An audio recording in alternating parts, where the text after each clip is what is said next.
It started with a phone call Ethan Carter almost didn't pick up. It was Monday, for 13 p.m., and he was still debugging a nasty chunk of code that had broken the staging server. Caller ID said unknown. Spam, probably.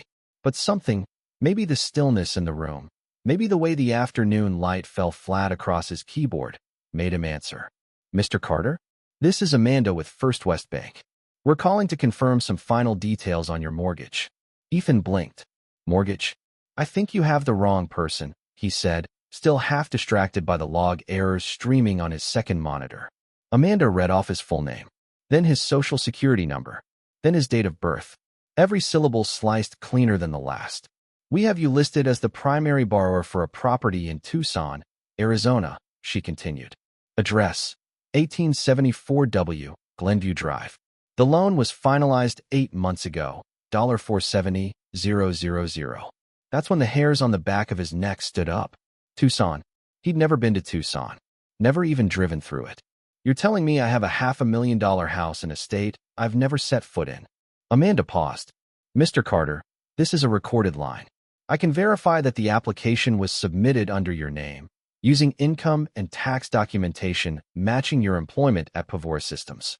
The documents were digitally signed, and initial payments have been made from a checking account also registered under your name. Ethan's heart dropped, slow and heavy, like it had to fall through his chest to understand what was happening. He pulled up his own bank account. Nothing missing. No strange withdrawals. He checked his email. No approval letters, no receipts, no sign of any loan activity. And yet, Amanda offered to send over the full loan packet. Within 5 minutes, it landed in his inbox. PDF after PDF, each one colder than the last. The signature on the closing documents matched his. So did the address history. The W-2s looked identical to his real ones. Same employer, same salary, even the same accountant's notes in the margin. He felt like he was watching someone impersonate his life with terrifying precision. Ethan didn't sleep that night. His apartment in San Diego, usually a quiet refuge, felt foreign. Cold.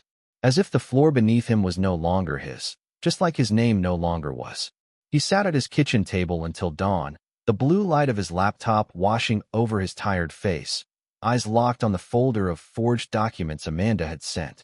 Everything was there, a near-perfect replica of his W-2, last year's tax return, and a digital signature that matched the one he'd used to close his lease. It wasn't just identity theft. It was identity impersonation, the kind only someone who knew him, who once lived with him, could pull off. He dove deeper. The bank had noted an IP address during the online loan application, a detail Amanda probably hadn't expected him to check. Ethan copied it into a tracing tool. It resolved to an address in Arlington, Texas. Then he cross-referenced the listed phone number tied to the application. Burner phone, sure. But the area code? Same region. His stomach dropped. 187, Pinecrest Drive. His childhood home. He hadn't set foot there since the summer after high school, when he'd packed a single suitcase and left for college without saying goodbye. No more screaming matches with the man who married his mother and made their home a Cold War zone. No more sidelong glares from his half-brother, who wore entitlement like cologne. Ethan had worked his way through every semester, coded into the night, built a life without leaning on anyone. He didn't even attend his mother's second wedding. He'd cut the cord, but clearly they hadn't. With a sick feeling growing in his gut, Ethan pulled the IP logs from the loan documents and began triangulating timestamps and locations. It didn't take long. Whoever submitted the application did it on a Sunday afternoon at 3:46 p.m., exactly the time his stepfather would be watching football in his lazy boy, right in the living room of that house. The evidence stacked up like bricks. Bank statements showed payments made from a linked checking account. Ethan clicked through the routing numbers. Not his. But the account had been briefly connected to one of his own, just long enough to verify identity before being unlinked. He opened his phone, scrolling back through months of call logs. A missed call, months ago, from an unknown number. He tapped it. Voicemail. Hey, Ethan, it's, Michael. Your brother. I know it's been a while. A nervous laugh. Listen, I need a huge favor, man. Could use your help, just for something quick. No pressure. Just call me back, yeah? He hadn't. Of course he hadn't. Why would he? But now, listening to that voice, the tone, polite, rehearsed, like someone trying to sell something. Ethan felt the air leave his lungs. It was him, Michael. And if Michael was involved, that meant only one thing. The stepfather was too. The same man who once told him, "You'll never be more than a nerd with a chip on your shoulder." The same man who refused to co-sign his FAFSA when Ethan needed college aid, claiming, "Real men pay their way." Apparently, real men also steal their stepson's identity to buy investment property. Ethan slammed his laptop shut. The rage didn't come in waves. It came all at once, a cold fire in his veins. It wasn't just the money.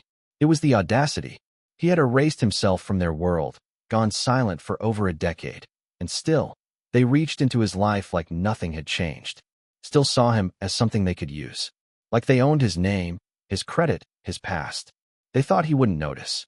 They thought he wouldn't fight back. But they didn't know Ethan anymore. He opened a new tab and started taking screenshots. Documents. IP logs. Phone numbers.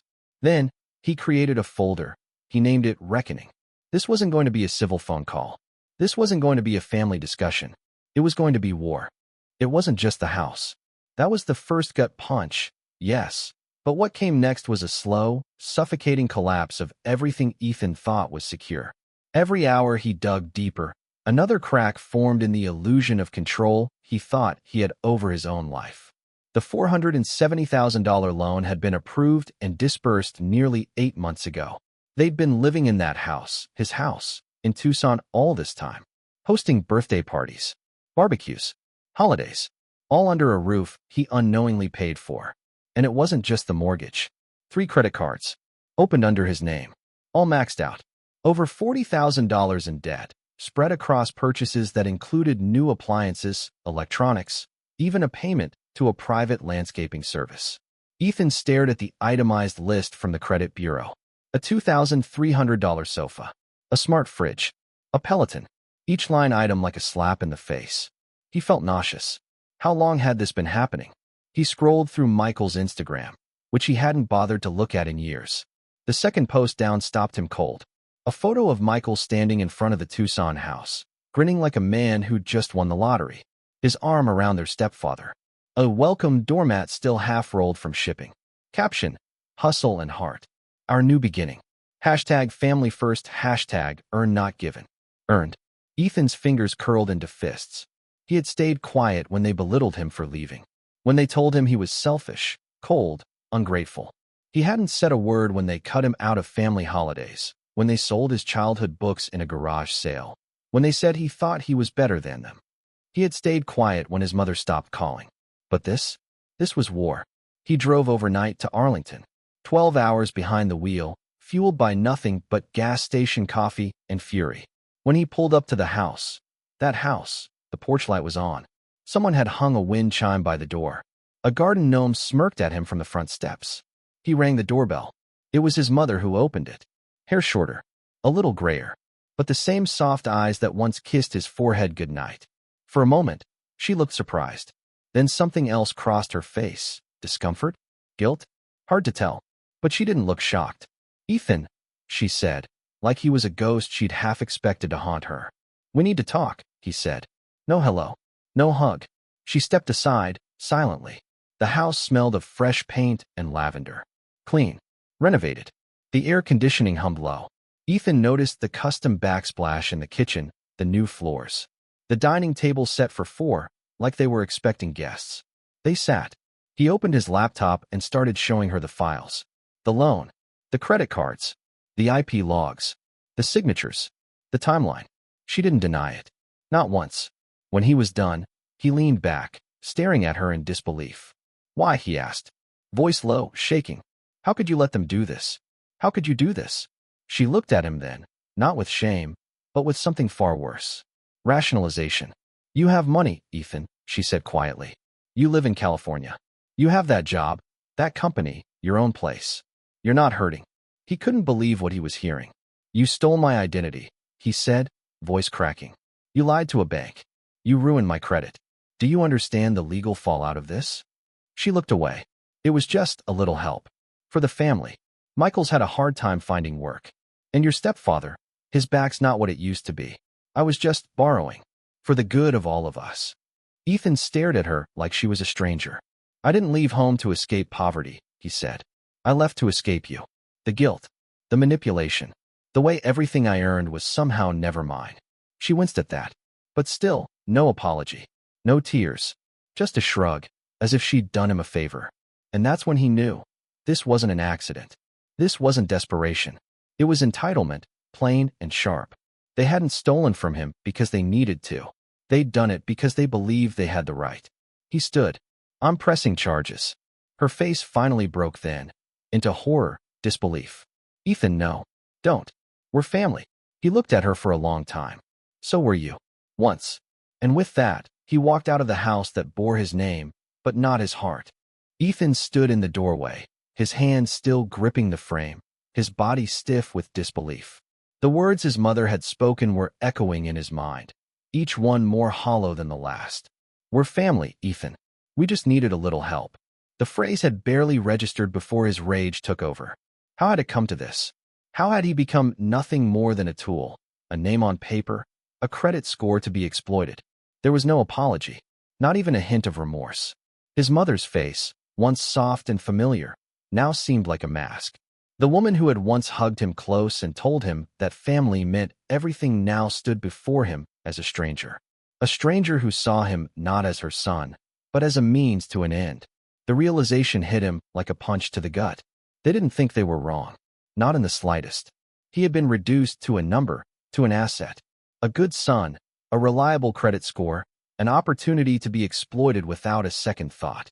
That was all he had ever been to them. He wasn't Ethan Carter, the man who had worked his way up from nothing. He wasn't the son who had fought through years of adversity to be the person he was today. To them, he was just a name they could use to get what they wanted. Ethan's mind raced as he processed the implications of it all. The house in Tucson. The credit cards. The loans. It wasn't a mistake. It wasn't desperation. It was all part of a well-laid plan. They had calculated it. They had expected him to be too busy, too successful, too removed from their petty, small-town life to notice the subtle violations. They had assumed that he wouldn't care enough to confront them, that he would just keep building his life far away from the toxic web they had spun. But they had miscalculated. Ethan wasn't the naive teenager who had left home years ago. He had learned how to fight for what was his, how to protect himself from the people who had never truly had his back. And now, he was seeing them for what they were. Selfish, opportunistic, and utterly indifferent to the damage they had caused. His mother's words hung in the air, as if suspended by some invisible thread. You have enough, Ethan. You're doing fine. This was for the family.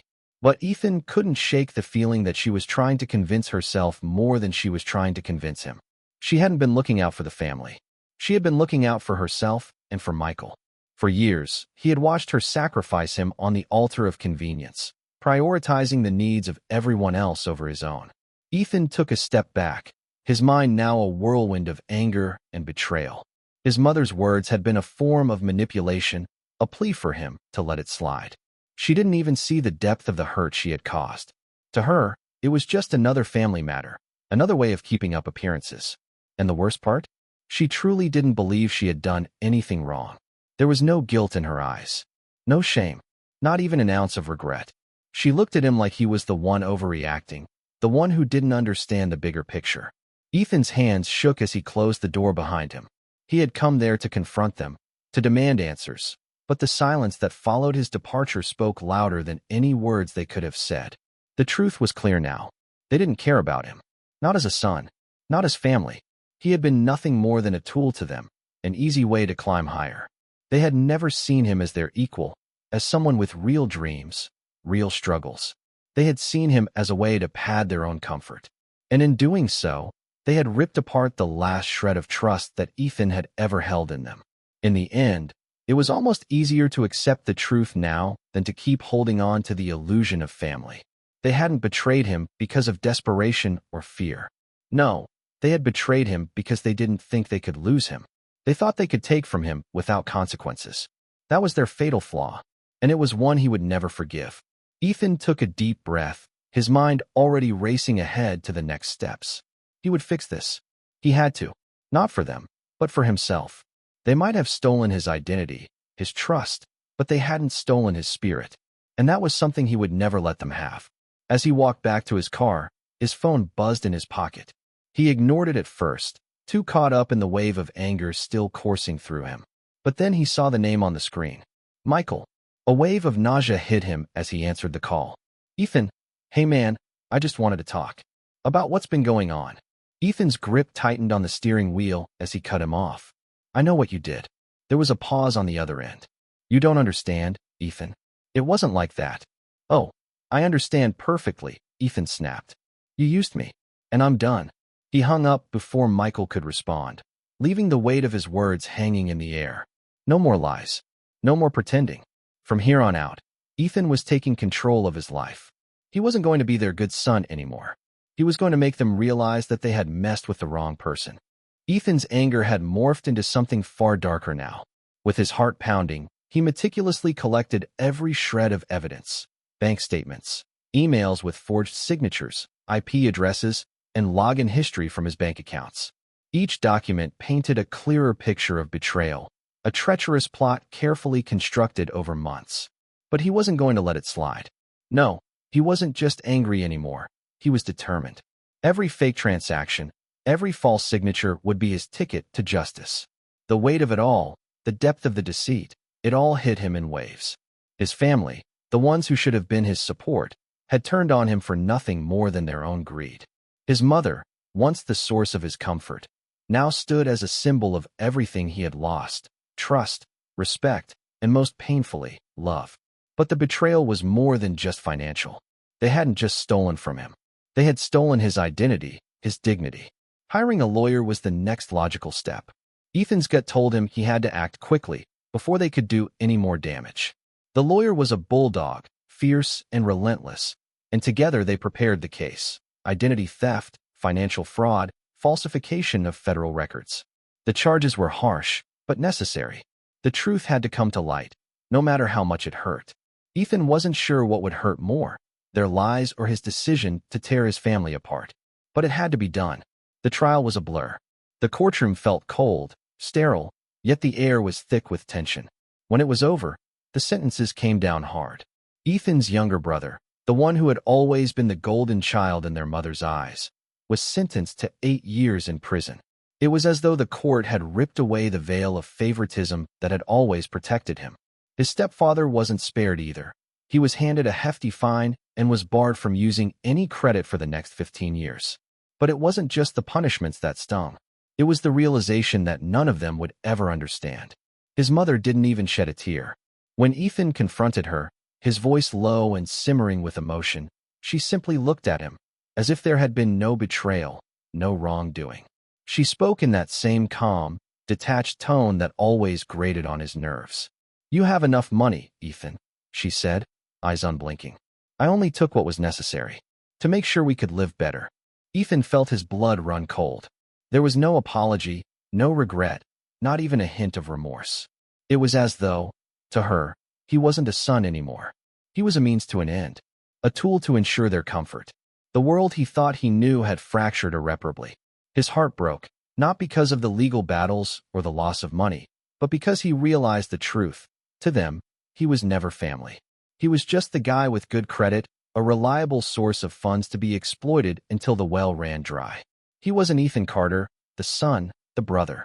He was just a name on a document. With the trial behind him and the dust settling, Ethan made his final decision. His mother was the hardest part. He couldn't bring himself to hate her, not completely. But the betrayal was too deep, too ingrained in everything she had done.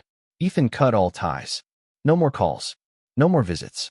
No more pretending that everything was fine. For the first time in his life, Ethan was truly alone, but this time it was a choice. He would no longer let his family, or anyone, define him. He was no longer the victim of their manipulation. He was free, and as he walked away from the wreckage, he felt something stir inside him, a quiet hope that, perhaps, there was a future waiting for him that was built on his terms. No more secrets. No more lies. Just the chance to start over, with nothing but the truth to guide him. It took Ethan 2 long years to untangle the web of lies and deceit his family had woven around him. His credit report was a mess, filled with fraudulent loans, credit card applications, and unauthorized transactions that had ruined his financial standing. But through painstaking hours spent on the phone with credit bureaus, lawyers, and financial advisors, he managed to clear his name. The process was grueling, full of setbacks and frustration, but Ethan never gave up.